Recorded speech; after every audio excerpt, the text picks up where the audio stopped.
पुढच्या बातम्यांकडे वळूयात। सरत्या वर्षाला निरोप देण्यासाठी आणि नवीन वर्षाच्या स्वागतासाठी पर्यटकांनी नाशिकमध्ये गर्दी केली आहे। नाताळापासूनच आलेल्या सुट्ट्यांमुळे नाशिक शहरामधील पर्यटन स्थळे आणि धार्मिक स्थळे भाविकांनी गजबजलेली आहेत।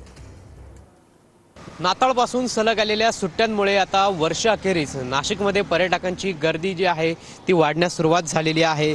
खरं तर सरत्या वर्षाला निरोप देण्याचा दिवस जो आहे तो जवळ येत असतानाच आता नागरिकांकडून पर्यटकांकडून पर्यटन स्थळांवरती गर्दी होत असल्याचं पाहायला मिळत आहे। खरं तर दरवर्षीच नाशिक हे वर्षअखेरीस पर्यटकांच्या गर्दीनं भरलेलं आपल्याला पाहायला मिळत असतं। यंदा देखील नाशिकच्या रामकुंड परिसरात गोदा घाटावर काळाराम मंदिर असेल त्यासह अन्य ठिकाणी पर्यटकांची भाविकांची मोठ्या प्रमाणात गर्दी जी आहे ती आपल्याला झाल्याचं पाहायला मिळत आहे। सरत्या वर्षाला निरोप देण्यासाठी आणि नवीन वर्षाच्या स्वागतासाठी भाविक हे पर्यटन स्थळांवरती गर्दी करत असतात। कॅमेरा पर्सन आकाश येवलेसह पवन येवले, TV9 मराठी, नाशिक।